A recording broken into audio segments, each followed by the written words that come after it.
The sun cast long shadows across the desolate canyon as Florence Lawson's wagon teetered on the crumbling edge, her screams piercing the vast emptiness of the Wyoming Territory wilderness.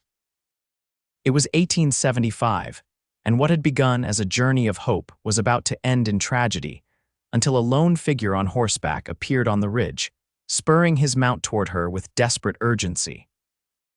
Florence clutched the reins with white knuckles, her body rigid with terror as pebbles cascaded down the cliff face.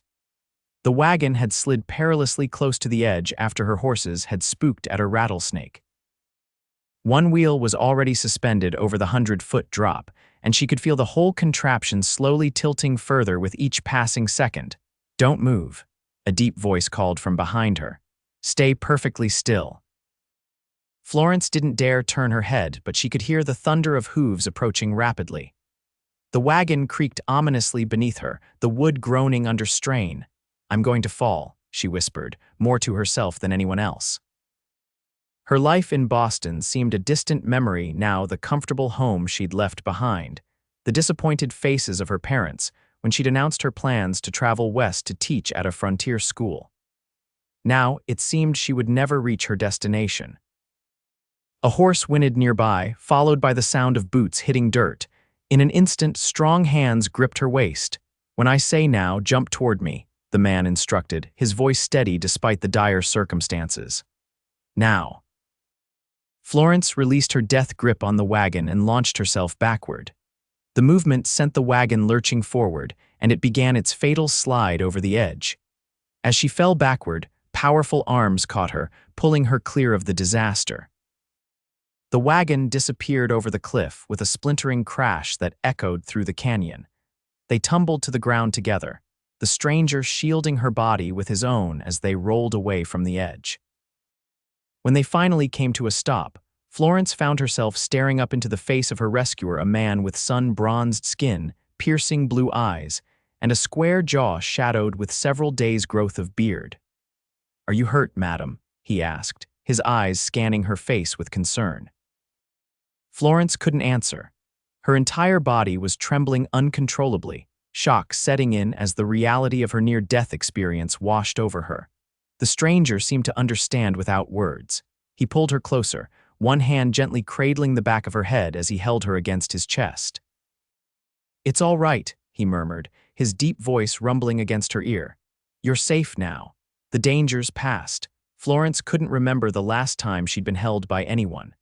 At 22, she prided herself on her independence, on her decision to forge her own path far from Boston society. Yet in this moment, she surrendered to the comfort of this stranger's arms, letting him hold her until the violent tremors subsided. "Thank you," she finally managed, her voice barely above a whisper. "I would have died if not for you." "Jacob Weston," he said, slowly releasing her once he seemed certain she could sit upright on her own. "Most folks just call me Jake." "Florence Lawson," she replied, trying to straighten her disheveled clothing. "I was traveling to Whitewater Creek. I'm to be the new school teacher there." Jake nodded, rising to his feet and offering her his hand. "That's still a good 30 miles northeast of here. What are you doing traveling alone?" Florence accepted his hand, allowing him to help her to her feet. "I wasn't alone. I hired a guide in Cheyenne, but he took ill with fever 3 days ago. He assured me I could follow the trail markers to Whitewater Creek on my own." She glanced toward the canyon edge where her wagon had disappeared. "I suppose I was wrong to believe him." Jake's expression darkened. No guide worth his salt would have left a woman to travel these parts alone, fever or not. He glanced at the sun's position. "It'll be dark soon. My camp isn't far. You can rest there tonight, and tomorrow we'll see about getting you to Whitewater Creek." Florence hesitated. The proper Boston lady in her knew it was scandalous to accept such an offer from a stranger. But the practical woman who had nearly died moments ago recognized she had little choice. "I've lost everything," she said, the reality of her situation sinking in. "My clothes, my supplies, the books for the schoolchildren all gone." Jake whistled softly, and his horse, a magnificent chestnut stallion, trotted toward them. "We'll figure something out, Miss Lawson. For now, let's get you somewhere safe before nightfall." He helped her mount the horse before swinging up behind her. Florence stiffened at the impropriety of their positions, but as Jake's arms reached around her to take the reins, she was reminded of the security she'd felt in those same arms moments earlier. "Thank you, Mr. Weston," she said quietly. "I'm in your debt." "Jake," he corrected, urging the horse forward. "And out here, Miss Lawson, keeping each other alive isn't debt, it's just the way of things." The ride to Jake's camp took less than an hour. Florence spent the time in contemplative silence, still processing how quickly her life had changed. One moment, she had been confidently steering her wagon, mentally rehearsing how she would introduce herself to the townspeople of Whitewater Creek, and the next, she was clinging to life at the edge of a cliff. Jake's camp was situated in a small clearing beside a stream, sheltered by a stand of cottonwood trees. A simple lean-to provided protection from the elements, and the remains of a small fire smoldered nearby.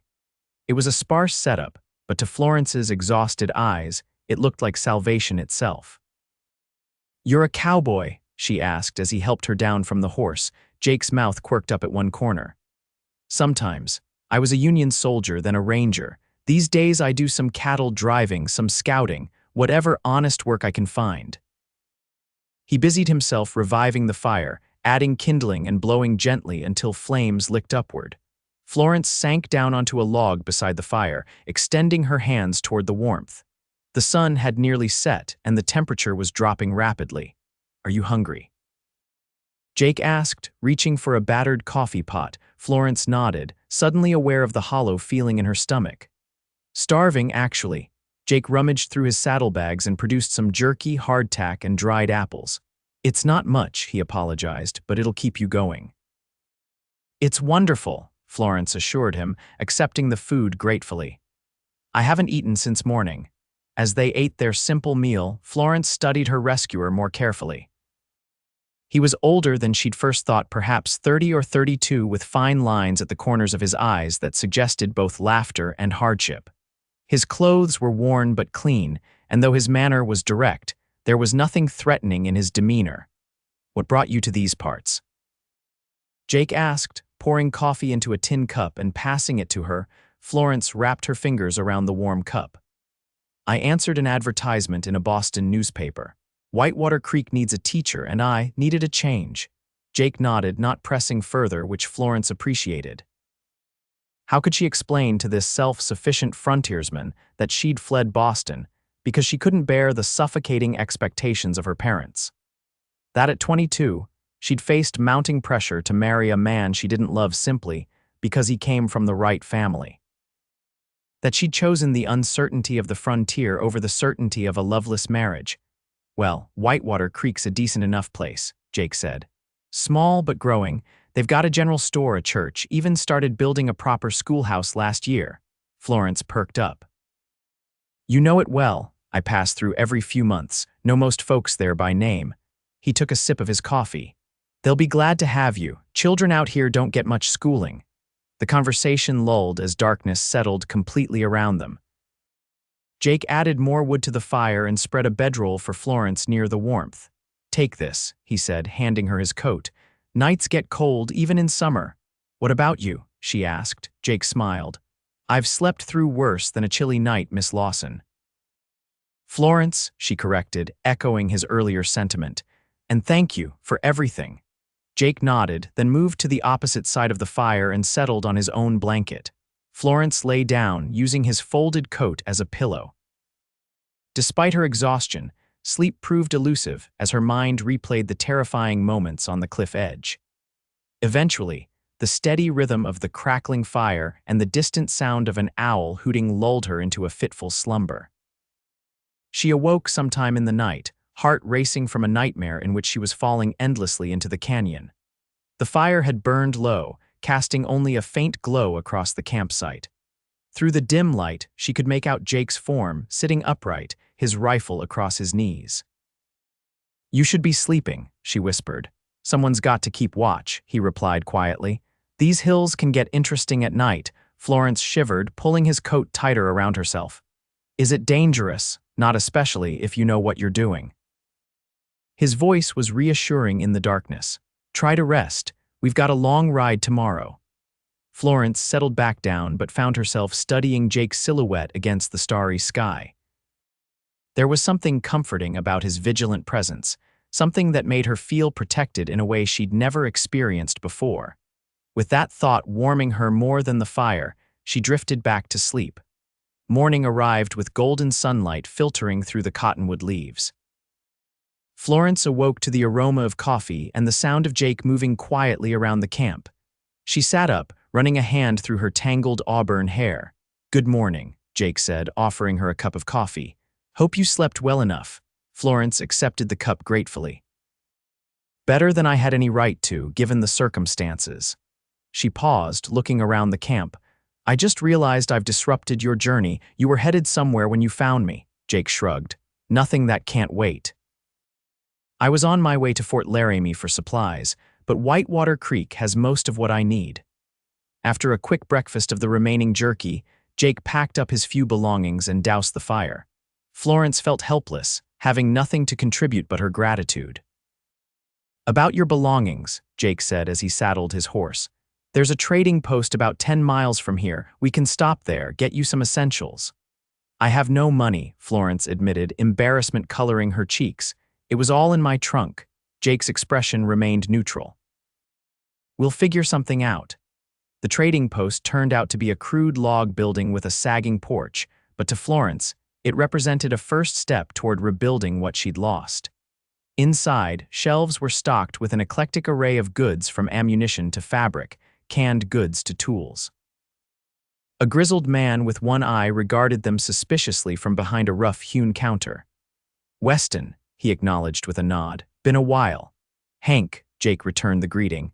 "This is Miss Lawson. She's had some trouble on the trail, lost her wagon over Fleming's Ridge yesterday." Hank's one good eye widened. "And you're still breathing, that's something." Florence smiled tentatively. "Thanks to Mr. Weston." Jake placed a small pouch on the counter. "We need some things. Basic clothes, a couple of books if you've got any, and some food for the trail." Florence started to protest, but Jake silenced her with a look. Hank disappeared into the back room and returned with a bundle of clothing, a simple brown skirt, 2 cotton blouses, undergarments, and a serviceable coat. "Wife died 3 winters ago," Hank explained. "Never got around to selling her things. Reckon they might fit you well enough." "I can't accept," Florence began. "You can and you will," Hank interrupted. "Consider it Christian charity. Besides, Jake here saved my worthless hide back in '67 when some Cheyenne had other ideas about the ownership of my scalp." Jake looked uncomfortable with the mention. "That's ancient history, Hank. You got any books?" Hank produced 3 tattered volumes from beneath the counter, a Bible, a primer, and a copy of Robinson Crusoe. "Best I can do for teaching," he said with an apologetic shrug. Florence touched the books reverently. "They're perfect. Thank you truly." After gathering the remaining supplies they needed, Jake and Florence prepared to continue their journey. As they mounted Jake's horse, Florence glanced back at the trading post. "There are still good people in the world," she mused. "I think I'd started to forget that in Boston." Jake adjusted the reins. "Out here, folks understand that helping each other isn't optional, it's survival." The journey to Whitewater Creek would take the remainder of the day. As they rode, Florence became increasingly aware of Jake's physical presence behind her. The steady rhythm of his breathing, the strength in his arms as he held the reins on either side of her, the occasional brush of his chest against her back when the horse navigated rough terrain, all served to remind her of how this man had saved her life. "May I ask you something personal?" Florence ventured after they had been riding for several hours. "You can ask," Jake replied, a hint of amusement in his voice. "Can't promise I'll answer." "Why aren't you settled somewhere? You seem like a man who could have a ranch, a family by now." Jake was quiet for so long that Florence thought he might have chosen not to answer. Finally, he spoke, his voice lower than before. "I had a wife once, Sarah. We had a small place near San Antonio after the war." His words came slowly, as if each one required effort. "Fever took her and our baby daughter in '68. After that, staying in one place didn't seem to matter much." Florence's heart constricted. "I'm so sorry, Jake, I shouldn't have pried." "It's all right," he assured her. "It's been 7 years. The sharp edges of grief wear down eventually." They rode in contemplative silence for a while, the rhythmic clop of the horses' hooves the only sound between them. Florence found herself thinking about loss and new beginnings, about how life could change direction in an instant, sometimes through tragedy, sometimes through unexpected rescue. By late afternoon, the landscape began to change, with more signs of human habitation. They passed several small homesteads, their occupants pausing in their work to wave or watch curiously as Jake and Florence rode by.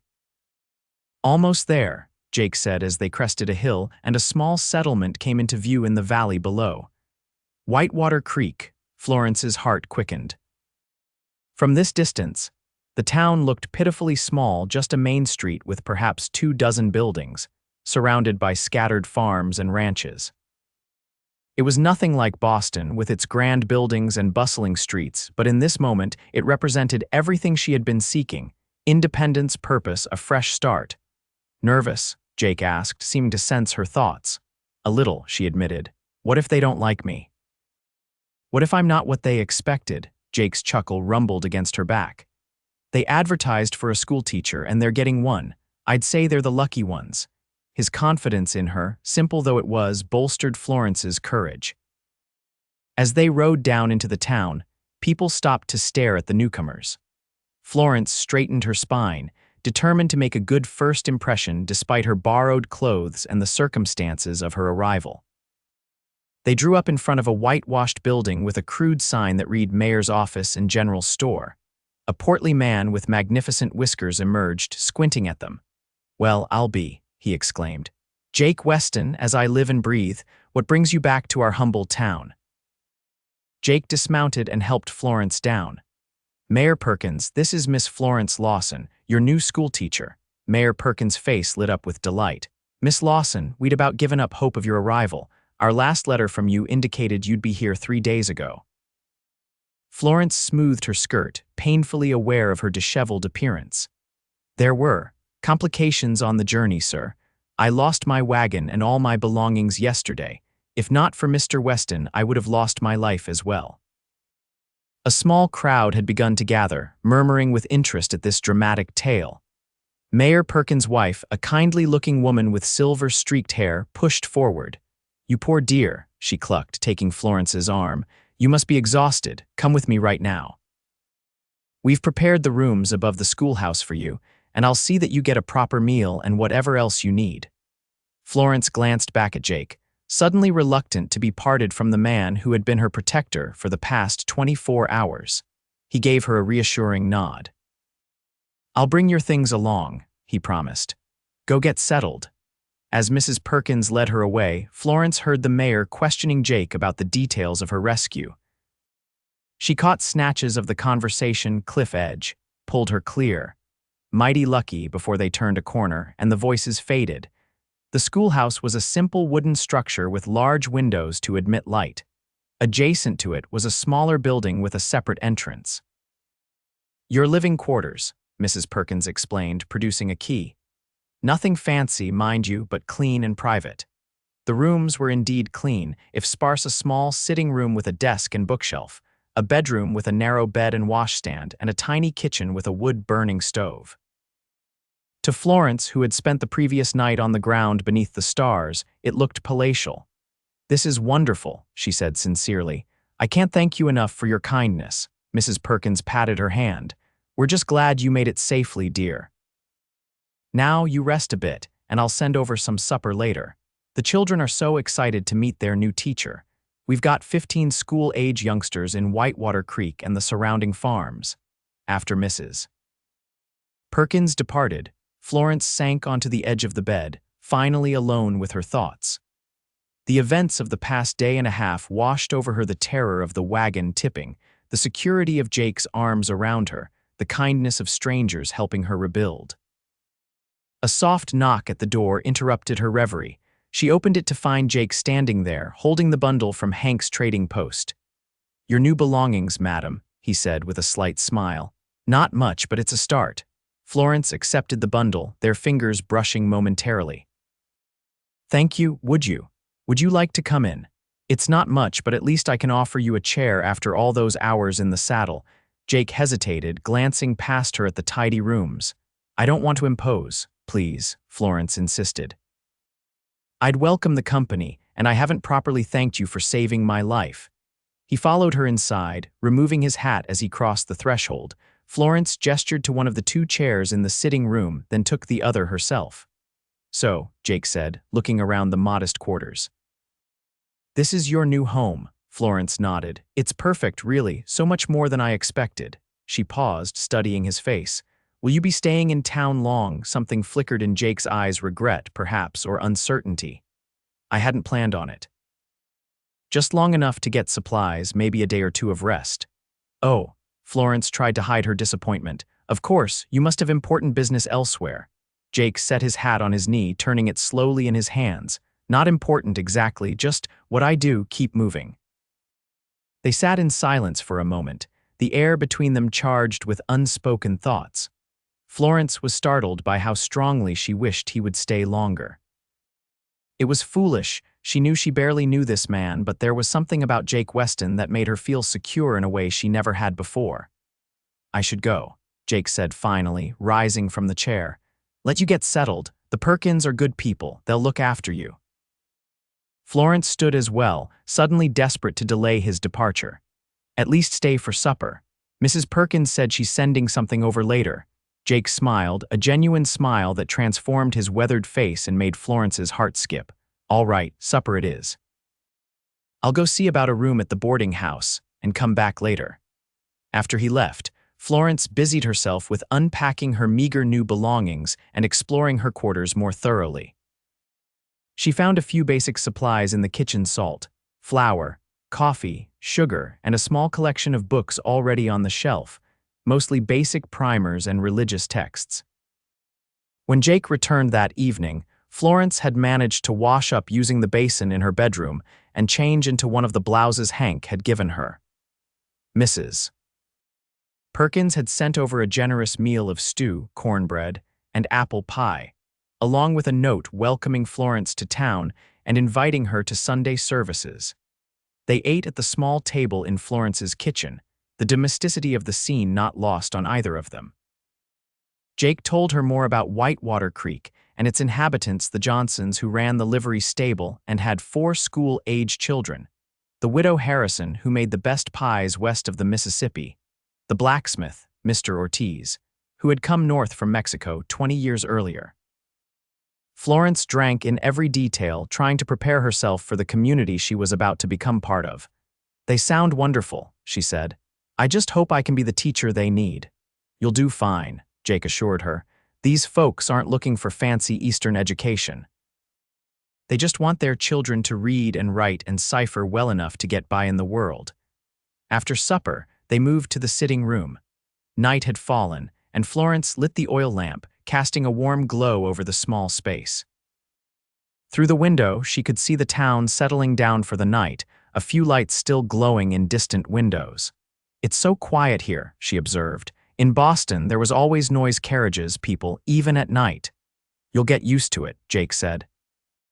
"Soon, you'll hear things you never noticed before: the wind in the grass, coyotes calling to each other, the subtle sounds of night creatures going about their business." Florence turned from the window to look at him. "Will I see you again before you leave town?" Jake met her gaze steadily. "If you'd like, I would," she said simply. He nodded, reaching for his hat. "Then you will." He moved toward the door, pausing with his hand on the knob. "Sleep well, Florence. You too, Jake." After he left, Florence stood for a long time at the window, watching his tall figure move down the street toward the boarding house. She tried to make sense of her feelings, this strange connection to a man she'd known for barely 36 hours. Was it merely gratitude for his rescue? Or something more fundamental? A recognition of something rare and valuable? She had come west seeking independence. Yet here she was, already entangled in emotions she hadn't anticipated. With a sigh, Florence prepared for bed, her mind still filled with images of strong hands pulling her from danger and steady blue eyes promising safety. The next morning, Florence awoke to the sound of birdsong and distant voices. Sunlight streamed through her bedroom window, illuminating dust motes dancing in the air. For a moment, she was disoriented, the unfamiliar surroundings confusing her sleep-addled mind. Then memory returned: the wagon, the cliff, Jake, her arrival in Whitewater Creek. She dressed quickly in her borrowed clothes, eager to begin exploring her new home properly. As she stepped outside, the autumn air crisp against her skin, Florence was greeted by the sight of children playing in the street. They stopped their game to stare at her curiously. "Are you really our new teacher?"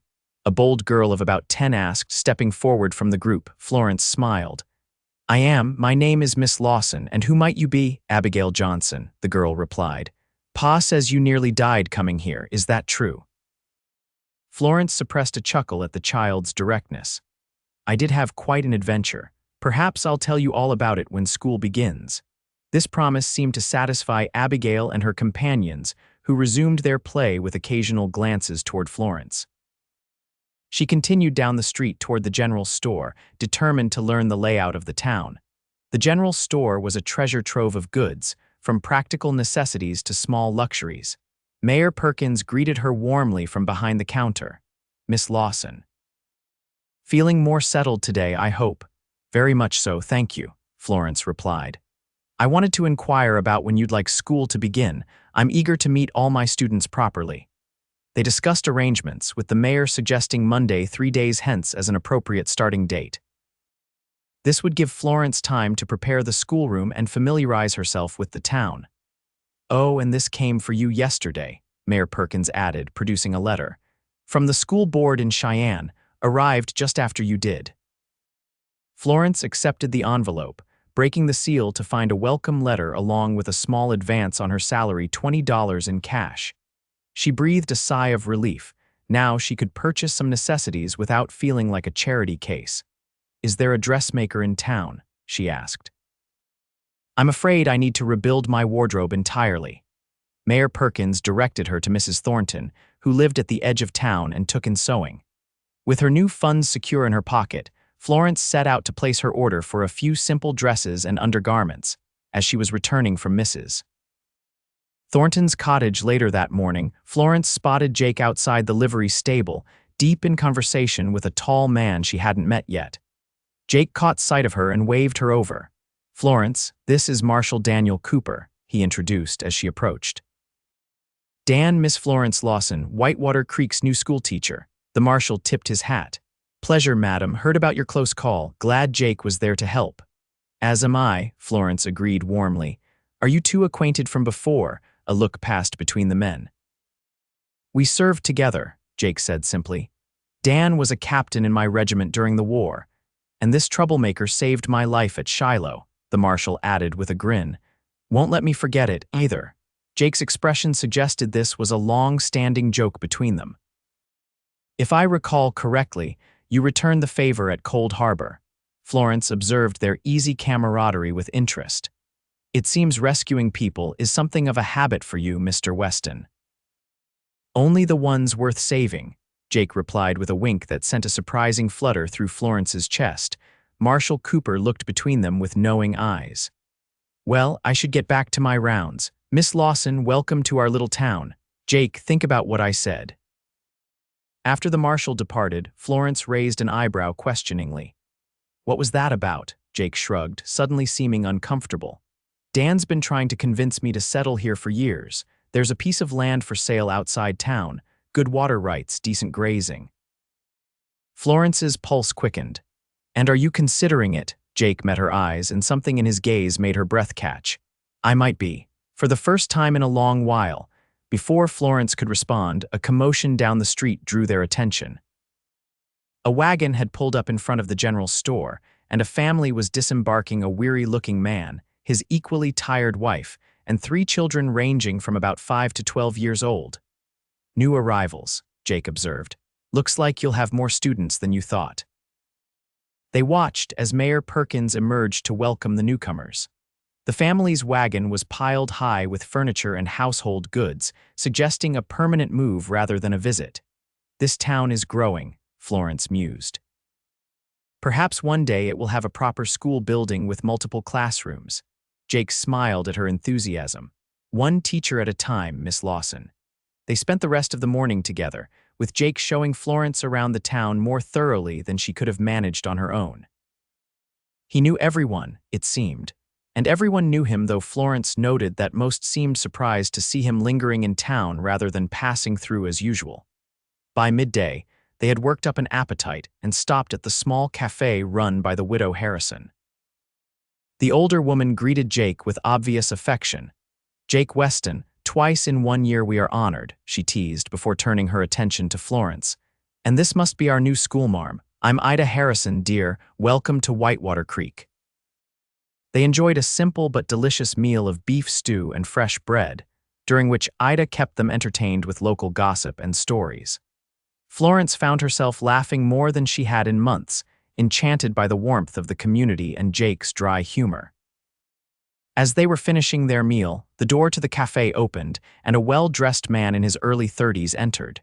His clothes marked him as someone of means, a businessman or perhaps a lawyer. "Mr. Preston," Ida greeted him. "Your usual table is open." The man named Preston nodded politely to Ida, then noticed Florence and Jake. His eyes lingered on Florence with obvious interest before he approached their table. "You must be the new schoolteacher," he said, extending his hand to Florence. "Frederick Preston. I own the bank here in Whitewater Creek." Florence shook his hand briefly. "Florence Lawson, pleased to meet you." "Weston," Preston acknowledged Jake with considerably less enthusiasm. "Didn't expect to see you still in town." Jake's expression remained neutral. "Preston." An awkward silence followed until Preston spoke again. "Miss Lawson, I hope you'll allow me to welcome you properly to our community, perhaps dinner at my home tomorrow evening. My housekeeper makes an excellent roast beef." Before Florence could formulate a response, Jake stood up. "If you'll excuse us, Preston, I promised Miss Lawson I'd help her prepare the schoolhouse this afternoon." Florence rose as well, relieved by the interruption. "Another time, perhaps, Mr. Preston. I'm quite busy getting settled." Preston's smile didn't reach his eyes. "Of course. The invitation stands whenever you're ready." Outside the cafe, Florence glanced at Jake curiously. "I take it you and Mr. Preston aren't friends." Jake's jaw tightened slightly. "Preston's the kind of man who believes money entitles him to whatever or whoever he wants. Just be careful around him." Florence was touched by his protective concern. "I assure you, I've had plenty of experience declining unwanted attention from men who believe their position entitles them to mine." Jake's expression softened. "I don't doubt it. Still, Preston can be persistent when he sets his sights on something." They spent the remainder of the afternoon at the schoolhouse, where Florence assessed what supplies were available and what she would need to purchase. Jake proved surprisingly knowledgeable about the requirements of a frontier classroom, helping her arrange the desks and offering to build additional bookshelves when she mentioned needing more storage. As the afternoon waned into evening, Florence found herself increasingly aware of how much she was enjoying Jake's company and how much she dreaded his eventual departure. She had come west seeking independence, yet in just 2 days, this quiet, steadfast man had become important to her in ways she couldn't fully articulate. "Penny for your thoughts," Jake said, catching her staring absently out the schoolhouse window. Florence turned to him with a small smile. "I was just thinking about how different my life is now compared to a week ago. In Boston, my days were so regimented, so predictable. Here, in the space of 2 days, I've nearly died, lost everything I owned, and started a new life." "Regrets?" Jake asked, his voice carefully neutral. "None," Florence answered without hesitation. "Though I do wish I'd been able to save the books I brought for the children. I had collected dozens of adventure stories, poetry, science texts." Jake leaned against a desk, studying her with those perceptive blue eyes. "You really care about this, don't you? Teaching, I mean," Florence nodded. "Education changed my life. My father was progressive enough to believe his daughters should be as well educated as his sons. Not all girls are so fortunate." She paused, gathering her thoughts. "Out here, children, especially girls, have so few opportunities. If I can give them the gift of knowledge, perhaps they'll have choices I never had." "What choices were those?" Jake asked softly. Florence hesitated, then decided on honesty. "The choice to marry for love rather than convenience. The choice to determine my own future rather than having it decided for me." Jake's gaze never wavered from her face. "Is that why you left Boston? To escape a marriage?" "Yes," Florence admitted. "My parents had selected a suitable match, a widower, 20 years my senior with excellent business prospects and no interest whatsoever in my mind or opinions. When I refused, they gave me an ultimatum: marry him or be cut off financially." She smiled ruefully. "So I took my savings, answered the advertisement for a teacher in Wyoming Territory, and here I am." "Brave," Jake commented. "Most women would have taken the security." Florence shook her head. "Not brave, desperate. I couldn't bear the thought of living that life, of slowly disappearing into someone else's shadow." They were standing close now, though Florence couldn't remember either of them moving. The air between them seemed charged with unspoken possibilities. "Florence," Jake began, his voice lower than before. The schoolhouse door swung open, interrupting whatever he had been about to say. Mayor Perkins stood in the doorway, looking apologetic. "Sorry to intrude, folks, but there's a situation that needs attention." "Marshall Cooper's asking for you, Jake." Jake straightened immediately. "What's happened?" Stage was robbed about 10 miles south of town. Drivers injured, passengers shaken up. Dan's organizing a posse to go after the robbers. Jake nodded grimly. "I'll be right there." He turned to Florence. "I'm sorry, I have to go." "Of course," she said, trying to hide her disappointment. "Be careful." He hesitated for a moment, then reached out to squeeze her hand briefly. "I will." After Jake and the mayor departed, Florence remained in the schoolhouse alone, troubled by the sudden turn of events. The territory was still wild in many ways, with dangers she had only read about in dime novels back east. The idea of Jake riding out to confront armed robbers filled her with dread. That evening, as darkness fell over Whitewater Creek, Florence sat at her window, watching the street below. She had seen the posse ride out an hour earlier, 6 men including Jake and Marshall Cooper, all armed and determined. There was no telling when they would return. Unable to sleep, Florence lit a lamp and began writing lesson plans for her first week of teaching. If she couldn't ensure Jake's safety, she could at least prepare for the work that had brought her to Wyoming in the first place. It was well past midnight when she heard hoofbeats in the street. Florence rushed to the window to see the posse returning, their faces grim in the moonlight. Her eyes searched frantically for Jake, releasing a breath she hadn't realized she was holding when she spotted him dismounting in front of the marshal's office. Without thinking, Florence threw a shawl around her shoulders and hurried downstairs. The night air was cold against her face as she stepped outside, drawing curious glances from the returning men. "Miss Lawson," Marshall Cooper acknowledged her with a tired nod. "It's mighty late for you to be up." "I was concerned," she replied, her eyes on Jake. "Is everyone all right?" Jake approached her, his expression weary but relieved to see her. "We're fine. Caught up with the robbers about 15 miles out. They won't be troubling anyone again." Something in his tone told Florence not to ask for details. The harsh realities of frontier justice were still foreign to her Eastern sensibilities. "The important thing is you're back safely," she said softly. Jake's eyes warmed. "You should get some rest, Florence. It's late." Marshall Cooper cleared his throat. "Jake's right, Miss Lawson, and we've got reports to file before any of us can turn in." Florence nodded, suddenly aware of how improper it must seem for her to be outside in her nightclothes and shawl. "Of course. Good night, gentlemen." As she turned to go, Jake caught her elbow gently. "I'll come by in the morning," he said quietly. "There's something I want to discuss with you." Florence's heart fluttered at his serious tone. "I'll be there." She returned to her rooms, her mind racing with possibilities. What did Jake want to discuss? Was he planning to leave town soon? Or, and here her heart quickened, was he considering Marshall Cooper's suggestion to settle in Whitewater Creek? Sleep came eventually, though her dreams were a confused jumble of wagon wheels, cliffs, and Jake's strong arms pulling her to safety. The next morning dawned bright and clear, a perfect autumn day. Florence dressed with particular care in one of her new blouses, eager to make a good impression, though she chided herself for such vanity. She had just finished arranging her hair when a knock came at her door. Jake stood on her threshold, freshly shaven and wearing a clean shirt. The sight of him, tall, rugged, yet somehow vulnerable in his careful grooming, made her breath catch. "Good morning." she greeted him, stepping back to allow him entry. You look well rested for someone who was chasing outlaws half the night. Jake smiled, removing his hat as he entered. I've operated on less sleep. Besides, I had something important to think about. Florence gestured for him to sit, taking the chair opposite him. The land outside town, that's part of it, Jake admitted. Dan showed it to me this morning. It's good land, better than good. Plenty of water, rich soil, enough acreage for a decent-sized herd. Florence tried to contain her excitement.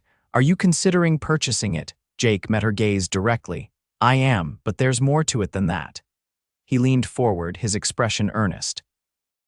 Florence, I've spent 7 years drifting, never staying anywhere long enough to put down roots. After Sarah and the baby died, I couldn't bear the thought of building something new, something that could be taken away again. Florence's heart ached for his loss. That's understandable, Jake. Maybe, he conceded, but it's no way to live existing without really living. He took a deep breath. When I saw your wagon tipping over that cliff, something happened. For the first time in years, I felt everything. The fear of not reaching you in time, the relief when I caught you, the need to keep you safe. Florence sat very still, hardly daring to breathe as Jake continued. I know it's fast, ridiculously fast. We've known each other 3 days. You probably think I'm crazy. He gave a self-deprecating laugh. Maybe I am, but I haven't felt this way in a long time.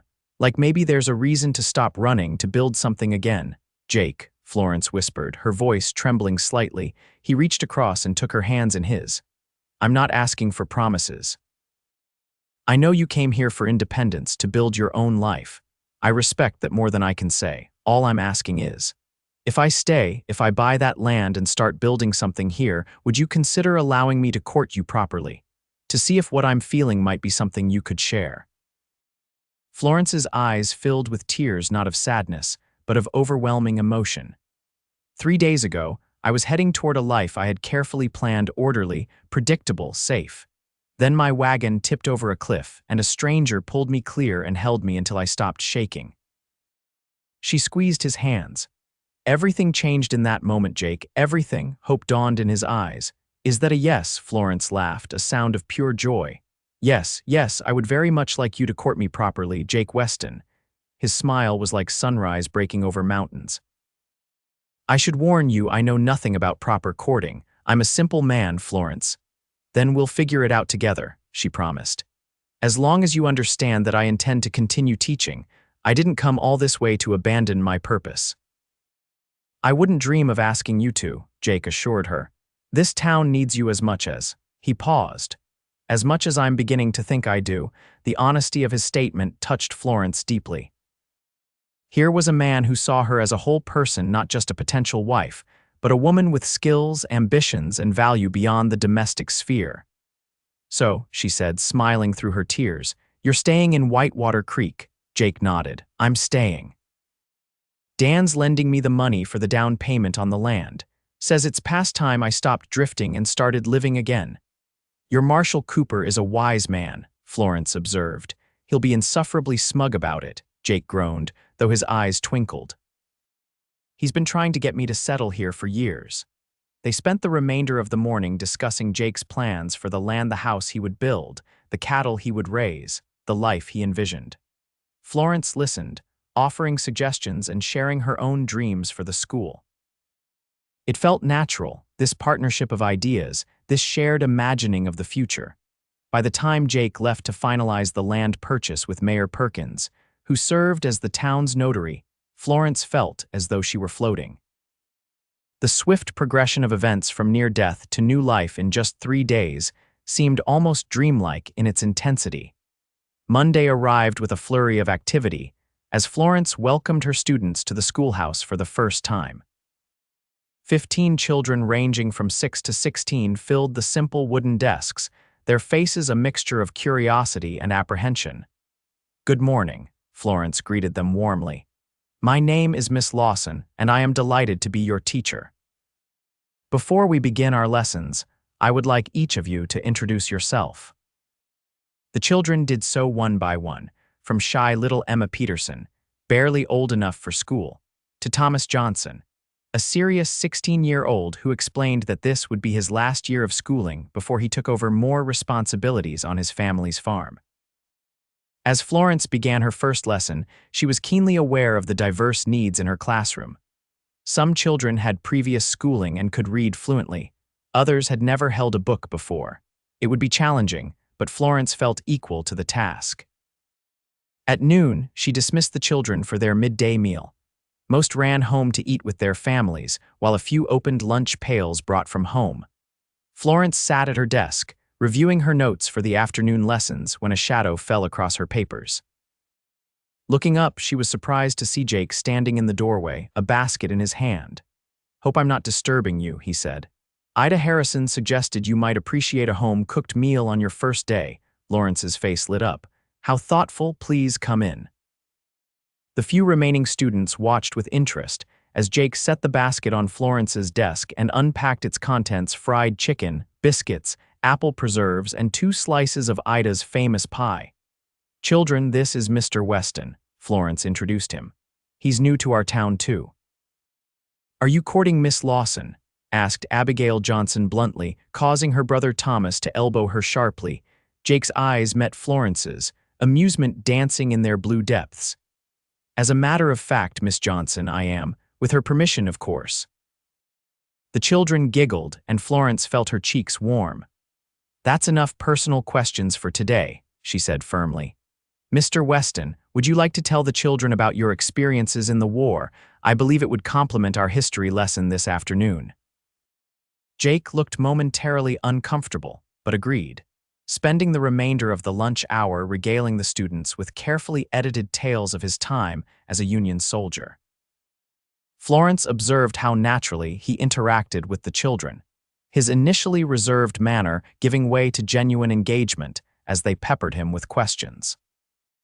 When the other students returned and the afternoon session began, Jake slipped out with a tip of his hat and a promise to call on Florence that evening. She found herself counting the hours until she would see him again. The days passed in a pleasant rhythm as Florence settled into her role as Whitewater Creek's teacher, and Jake began the work of establishing his ranch. True to his word, he courted her properly, taking her on buggy rides, escorting her to church socials, and visiting her each evening to discuss their respective days. Frederick Preston continued his pursuit as well, stopping by the schoolhouse with gifts and invitations that Florence politely but firmly declined. His persistence was becoming uncomfortable, especially as rumors of his courtship of Florence circulated through town despite her clear preference for Jake. One crisp November afternoon, Florence dismissed her class early due to the first snowfall of the season. The children raced outside, eager to play in the pristine white blanket covering the town. Florence lingered in the schoolhouse, watching their joy through the window as she tidied up. The sound of the door opening made her turn, expecting to see a student who had forgotten something. Instead, Frederick Preston stood there, brushing snow from his expensive coat. "Mr. Preston," Florence acknowledged him coolly. "School has been dismissed for the day." "I'm not here about school matters, Miss Lawson," Preston replied, removing his hat. "I wanted to speak with you privately."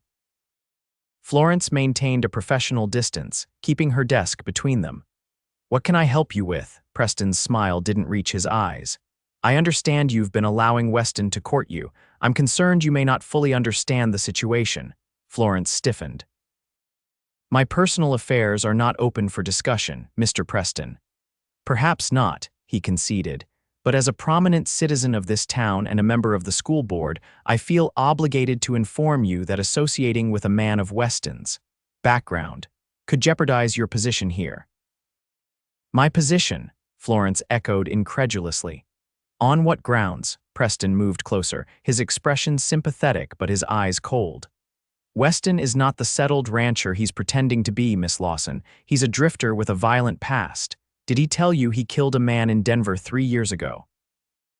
Or that he spent 6 months in a Kansas jail before that?" Florence's heart pounded, but she kept her expression neutral. "Mr. Preston, I don't know what you hope to accomplish with these allegations, but they're not allegations," Preston interrupted. "They're facts." Facts that the good people of this town, especially those with children, might find concerning in a man courting their schoolteacher. The implicit threat was clear. Florence's hands trembled slightly, but she raised her chin defiantly. "Thank you for your concern, Mr. Preston. If there's nothing else, I have work to complete." Preston studied her for a moment, then replaced his hat. "Consider carefully, Miss Lawson. A woman alone on the frontier needs powerful friends, not dangerous ones." With that parting shot, he departed, leaving Florence shaken. She sank into her chair, mind racing. Were Preston's claims true? Jake had mentioned his time as a soldier and ranger, but nothing about jail or killing outside of war. Yet she couldn't imagine him hiding such things if directly asked. That evening, when Jake arrived at her door for their usual visit, Florence's greeting was subdued. "Is everything all right?" he asked immediately, attuned to her mood. "You seem troubled." Florence gestured for him to sit, remaining standing herself. "Frederick Preston visited me at the school today." Jake's expression darkened. "What did he want?" "He made some claims about your past," Florence said carefully. "About Denver and Kansas." Understanding dawned in Jake's eyes, followed by resignation. "I see. Is it true?" Florence asked directly. "Did you kill a man in Denver? Were you in jail?" Jake was quiet for a long moment, his gaze fixed on his hands. "Yes," he finally said, to both questions. The confirmation hit Florence hard, though she had prepared herself for it. "Why didn't you tell me?" Jake looked up, his eyes pained but honest. "I should have. I wanted to be the man you thought I was for a little longer." "Tell me what happened," Florence said, sitting down across from him. "All of it." Jake took a deep breath. "After Sarah and the baby died, I wasn't in a good place. I drifted, took whatever work I could find. In Kansas, I was working as a ranch hand when the owner's daughter claimed I'd made advances toward her." His jaw tightened. "It wasn't true, but her father had me thrown in jail anyway. I spent 6 months there before they finally released me when she admitted she'd lied." Florence nodded, processing this. "And Denver? I was driving cattle through Colorado 3 years ago, stopped in Denver for supplies." Jake's expression grew grim. "There was a saloon girl being beaten by a drunk miner. I intervened. He pulled a knife, and in the struggle." He shook his head. "I didn't mean to kill him, but he fell on his own blade. The local law ruled it self-defense, but Preston's right, I did take a man's life."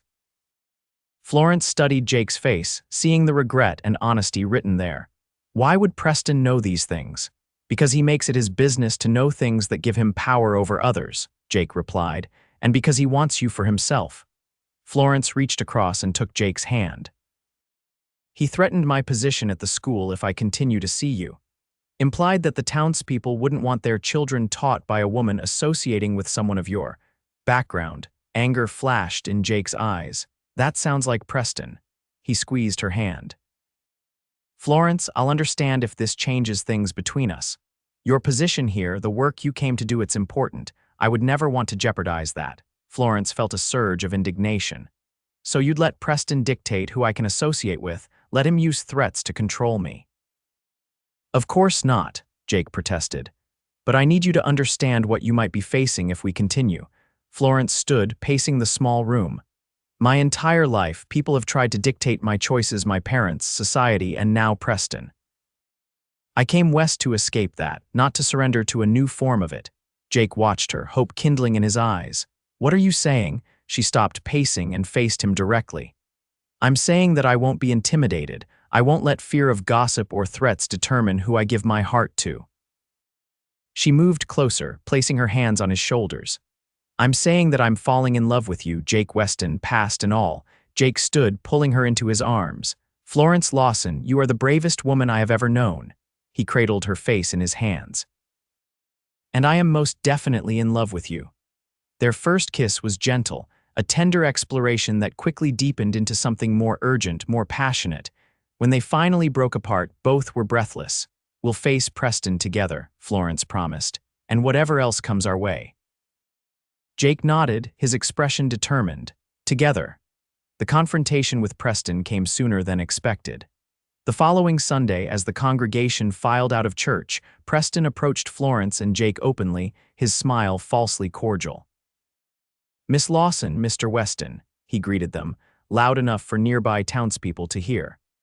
I trust you've had time to consider our conversation, Miss Lawson. Florence felt Jake tense beside her but squeezed his hand reassuringly.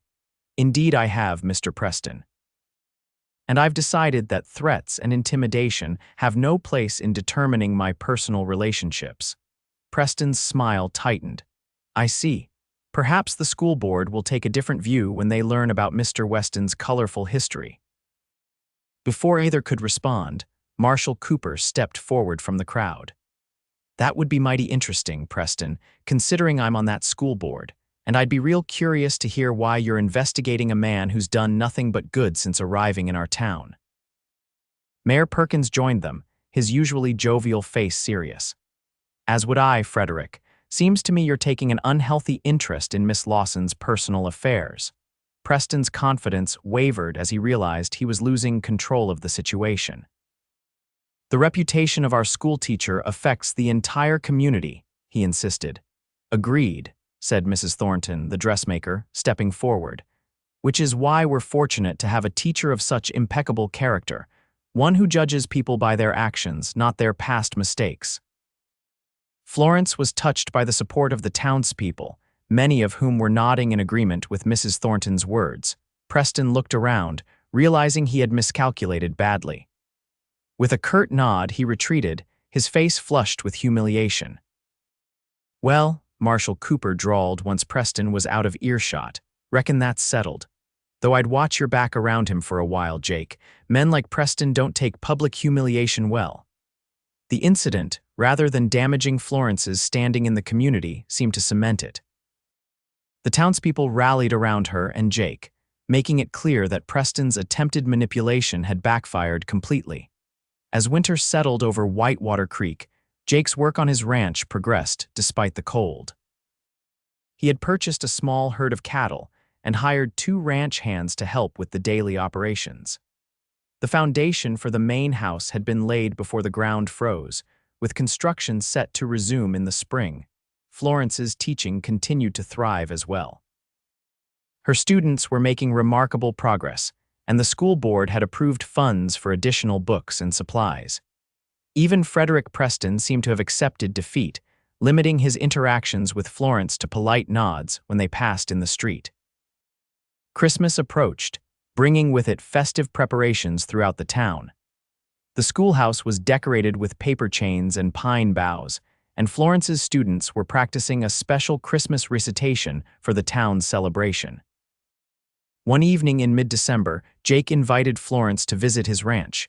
Though the house wasn't built yet, he had constructed a small but comfortable cabin where he was living temporarily. It's not much, he apologized as he helped her down from the wagon, but it's warm and dry. Florence looked around with interest at the progress Jake had made. The location was beautiful, a gentle slope overlooking a stream, with mountains visible in the distance. The foundation for the main house was substantial, suggesting a much larger dwelling than Jake's current cabin. It's going to be wonderful, she assured him, squeezing his hand. You've accomplished so much already. Inside the cabin, Jake had prepared a simple dinner which they enjoyed by lamplight. Afterward, they sat before the fire, Florence leaning against Jake's chest as he told her about his plans for spring planting. I'm thinking wheat in the lower field, maybe corn closer to the stream, he said, his arms around her waist. And I want to plant an orchard on the eastern slope. Florence smiled, picturing it. Apple trees, apple, pear, cherry, Jake confirmed, and a kitchen garden near the house, of course. It sounds perfect, Florence murmured. A real home. Jake shifted, turning her gently to face him. That's what I wanted to talk to you about, actually. He reached into his pocket and withdrew a small box. I know we haven't been courting long by Eastern standards, but out here. He opened the box to reveal a simple gold ring with a small diamond. Florence Lawson, would you do me the honor of becoming my wife? Florence's breath caught. Though she had begun to hope for this moment, the reality of it, the earnest love in Jake's eyes, the promise of a future together overwhelmed her. Yes, she whispered, tears of joy spilling down her cheeks. Yes, Jake Weston, I will marry you. Jake slipped the ring onto her finger, his own hands trembling slightly. It was my mother's, he explained. I've carried it with me all these years, never thinking I'd have cause to use it again. Florence kissed him, pouring all her love and hope into the gesture. When they separated, both were breathing heavily. "When?" Jake asked, his voice husky. "When can I make you my wife?" Florence considered. "Spring," she decided. "After the school term ends in May, that will give us time to prepare and your house will be further along by then." Jake nodded, pulling her close again. "Spring it is, though it's going to be a long winter waiting." They agreed to announce their engagement at the town's Christmas celebration, where the entire community would be gathered. Florence returned to her rooms that night, her heart so full she thought it might burst. The journey that had begun with terror on a cliff's edge was leading to a joy she had never dared imagine. The Christmas celebration was held in the town's small church, decorated festively with evergreen boughs and candles. Florence's students performed their recitation flawlessly, earning enthusiastic applause from the assembled townspeople. After the children's performance and the minister's Christmas message, Mayor Perkins called for any announcements from the community. Jake and Florence exchanged glances, then stood together. "Florence and I have some news," Jake said, his voice carrying clearly through the church. "She's agreed to become my wife this coming spring." The announcement was met with cheers and applause, followed by a flood of well-wishers surrounding them with congratulations. Even Frederick Preston approached, offering a stiff but seemingly sincere word of felicitation. The winter months passed in a blur of teaching, planning, and stolen moments together. Jake continued work on the interior of his cabin while preparing for the larger house's construction to resume in spring. Florence divided her time between her teaching duties and preparations for their future together, including sewing linens and curtains for their home. By April, the snow had melted, and Jake's ranch was a hive of activity as construction on the main house resumed. Florence visited whenever she could, marveling at the progress. The two-story structure was taking shape with a wide porch wrapping around the front and sides. "I want you to have a proper home," Jake explained as he showed her the layout. "Not just a cabin, but a real house worthy of raising a family in." Florence's heart swelled at the thought of children running through the rooms Jake was building with such care. "It's more than I ever dreamed of," she told him honestly. Their wedding was set for the last Saturday in May, immediately following the end of the school term. The entire town was involved in preparations, with the women organizing food for the celebration and the men helping Jake complete essential parts of the house. On the morning of her wedding day, Florence stood in her room above the schoolhouse, gazing at her reflection in the small mirror. Mrs. Thornton had outdone herself with the wedding dress, a simple but elegant gown of ivory satin with delicate lace at the collar and cuffs. A knock at the door revealed Ida Harrison and several other women from town come to help Florence prepare for the ceremony. "You look beautiful, dear," Ida said, tears in her eyes. "Jake won't know what hit him." The women fussed over Florence, arranging her hair and adding the final touches to her ensemble. A crown of spring flowers replaced the traditional veil, and she carried a bouquet of wildflowers gathered that morning. At noon, Marshal Cooper arrived to escort Florence to the church, offering his arm with a flourish. "Jake asked me to do the honors," he explained. "Said I was the closest thing to family he has these days." Florence took his arm gratefully. "Thank you, Marshal, for everything you've done for both of us." The church was filled to capacity, with townspeople and ranchers from miles around gathered to witness the union. As Florence walked down the aisle on Marshal Cooper's arm, her eyes found Jake, standing tall and handsome in a new suit at the altar. The love shining in his eyes as he watched her approach made Florence's heart race. This man, who had pulled her from the edge of death, was now offering her a lifetime of happiness. The ceremony was simple but deeply moving. When the minister pronounced them husband and wife, Jake's kiss was tender and reverent, a promise of the life they would build together. The celebration afterward was joyous, with food and dancing continuing well into the evening. As dusk fell, Jake and Florence slipped away, boarding the buggy that would take them to their new home their first night together as husband and wife. The house wasn't completely finished, but the essential rooms were ready: the kitchen, sitting room, and master bedroom furnished with a mixture of pieces. Jake had built and items the townspeople had contributed as wedding gifts.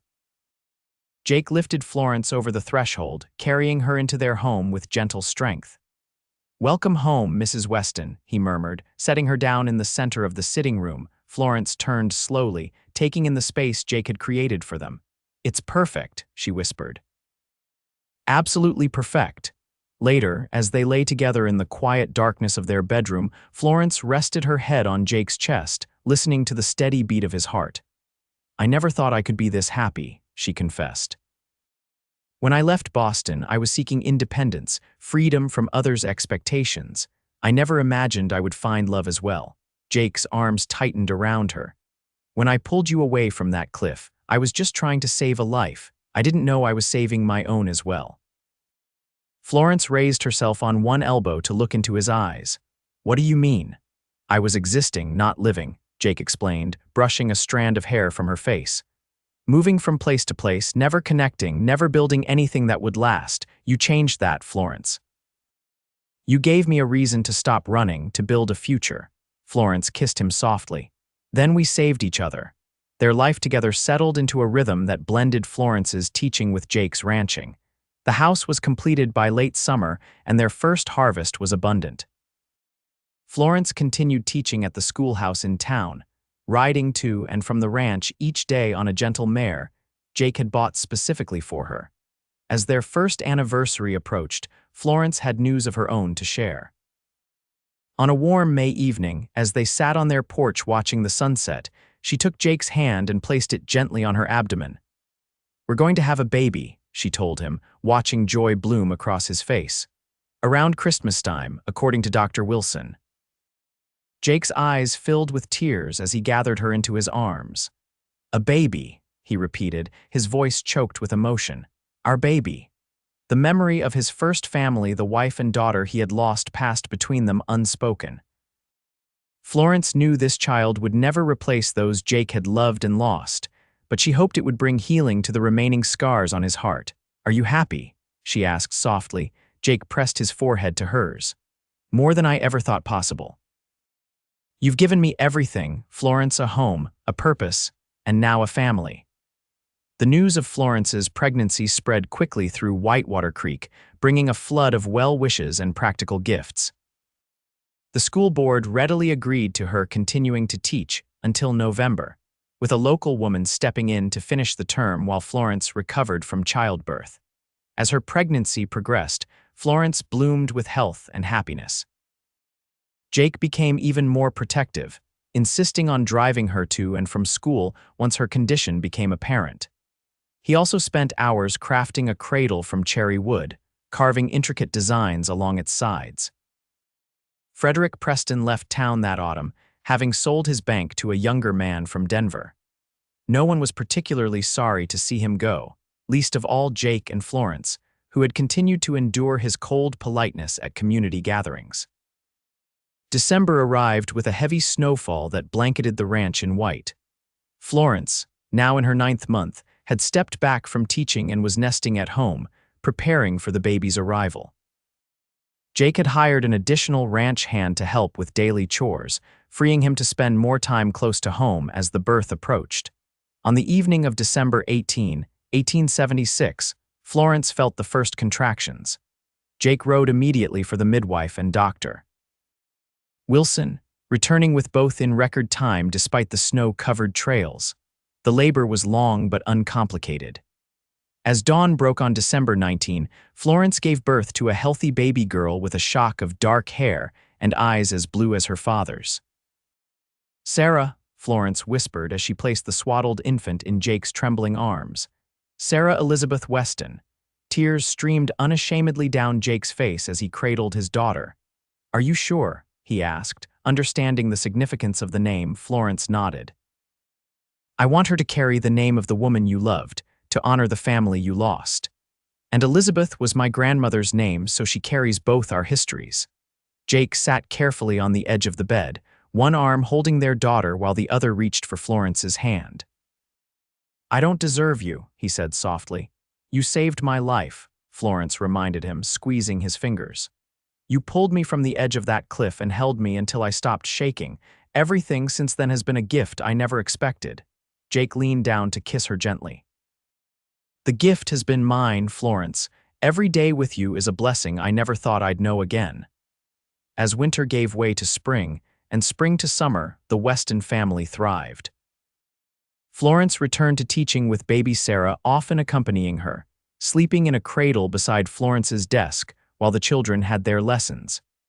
Jake's ranch prospered, with his cattle fetching top prices and his crops yielding abundantly. By the time Sarah celebrated her first birthday, Whitewater Creek had grown substantially. The railroad had finally reached the town, bringing new settlers and opportunities. A proper doctor's office had been built, along with a larger general store and a small hotel. Jake and Florence hosted a harvest celebration at their ranch that autumn, inviting the entire community to share in their good fortune. As twilight fell, lanterns illuminated the yard where tables groaned with food and neighbors chatted amiably. Florence found Jake standing a little apart from the gathering, watching the scene with a contented expression. Sarah was perched on his hip, her dark curls catching the lantern light as she babbled happily. "Happy?" Florence asked, slipping her arm around his waist. Jake drew her close, creating a circle of their three bodies. "Beyond words," he replied. 5 years ago, I couldn't have imagined this life, couldn't have pictured myself with a home, a family, a future. And all because a schoolteacher's wagon tipped over a cliff," Florence teased gently. Jake's laugh rumbled through his chest. "Well, when you put it that way, it sounds rather dramatic." "It was dramatic," Florence reminded him. "I was terrified, and then this handsome cowboy appeared and pulled me to safety." "Best thing I ever did," Jake said softly, kissing the top of her head. "Saving you saved me, Florence. In every way that matters." As they stood together, their daughter secure between them and their community celebrating around them, Florence felt a profound sense of rightness. The journey that had brought her west had been filled with unexpected turns, some terrifying, some joyful, but each step had led her precisely where she needed to be. In the arms of the man who had pulled her from danger and held her until the shaking stopped, she had found not just safety, but love, purpose, and the truest meaning of home. Years passed, and the Weston family continued to grow and prosper. 2 years after Sarah's birth, Florence gave birth to twin boys Daniel and James, bringing laughter and chaos to their once quiet home. 3 years later, another daughter, Grace, completed their family. Jake's ranch expanded into one of the most successful operations in the territory, known for its quality cattle and innovative farming practices. Florence continued teaching until Grace started school, then reluctantly retired to focus on educating their own children and managing their increasingly complex household. Whitewater Creek grew into a proper town with a train station, several stores, a bank, and eventually, a high school where Sarah Weston would later teach English, following in her mother's footsteps. Through it all, Jake and Florence remained devoted to each other, their love deepening with each passing year. They weathered droughts and blizzards, economic hardships and personal sorrows, always finding strength in each other and the family they had built together. On their 25th wedding anniversary, their children organized a celebration at the ranch. Friends from throughout the region gathered to honor the couple whose story had become something of a legend in those parts, the tale of a schoolteacher whose wagon had tipped over a cliff, and the cowboy who had pulled her clear and held her until the shaking stopped. That evening, after the guests had departed and the children had retired to their rooms, Jake and Florence sat on the porch swing, wrapped in a quilt against the May evening's chill. 25 years, Florence marveled, resting her head on Jake's shoulder. Sometimes it seems impossible that so much time has passed.